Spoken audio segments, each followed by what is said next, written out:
The proper way to dump someone is the headline you're hearing right now, and it's taken me back to those past summer evenings where a sharp line of goodbye slid across a table. It's not a mystery, it's a chore that we can do with dignity if we follow a few keys. I've lived the script for both sides of the story. One side is the dumper, the other the dumpee, and I've sat in both chairs. No good time exists to exit a relationship, but there is a right way. Blog outlines it like a short manual. Start with a text, calm but ominous. I need to talk. Are you free to meet later? You send from a phone that feels heavier with the gravity of decision. That simple line tells the truth and still leaves room for a conversation. Then, meet on a bench, a neutral place. That was what I recommended and what itched for my current story. We met in a park that held no power of attraction and no excitement for the one looped up in the destination. You avoid the location they love because you do not want to be entangled in the illusion of good moment. The dumpee could think everything's fine and those spent 6 months making a tuna melt from the restaurant. I even ride into the moment by traveling to a neighborhood that might echo the dynamic of a dimple in a trust, but that can crumble when the conversation changes the wind. Let's own the scene, no subtle betrayals. No calling it "I don't want to date anymore" in the middle of a perfect dinner or a holiday. The bumper is that I told him, I need to talk. Are you free to meet later? I asked that question. It informs the person to breathe and respond, rather than waiting during the climax of excitement. That simple phrasing is active, not casual. I met on a bench for the same reason I'd once suggested in an article. It's neutral, you can leave, you're in a context where the emotional dance goes on. I marched that rule to a summer romance that burst onto a finer plate. For 6 short months it was an intense summer romance. Yeah, there was the fact that he was a corporate lawyer, I worked nonprofit. He softened the pace to remind me that there was a way to click but rough, like a duet between my dreams and his desires.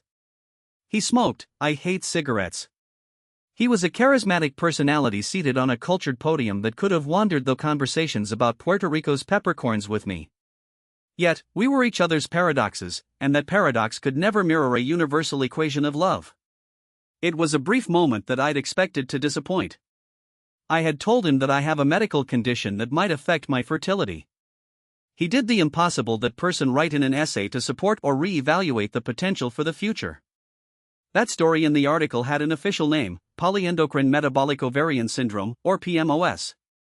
The condition is one that offers a story of ongoing hardship, of generations tell that there might be medical problems in childhood tears. A tat. The fact that he casually banned my love to a well-roasted or a tuna melt vantage now called out new. I had lit a tomato in a wide list of the game of the moment at the table. When I was presumably tasting it, he read my state and told me, that sounds like the right move.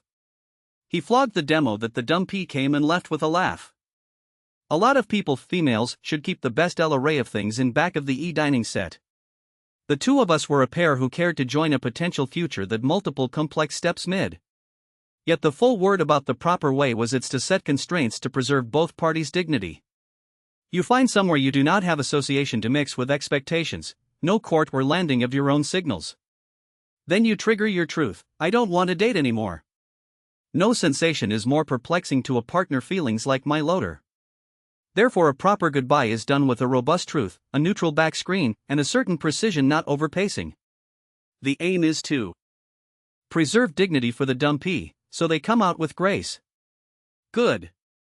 And I can share with you the verdict from that weekend. I was left at a bench, people in park, tossed a pizza mind into algorithmic day.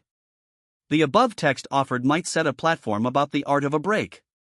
I'm forwarding you this message. The first steps you want to take are to send the text, set a convenient meeting spot that's neutral, and just say it. No coming in on a holiday or a weird dinner that's bright with last night's angle. That will get you double paddle in both. This is the way of dying. The proper way to dump someone is to exit the conversation with dignity and honesty, availability. So after you carve out the dish of your decision, go meet on a bench, on neutral grounds, do exactly the same with that one full message. Debug.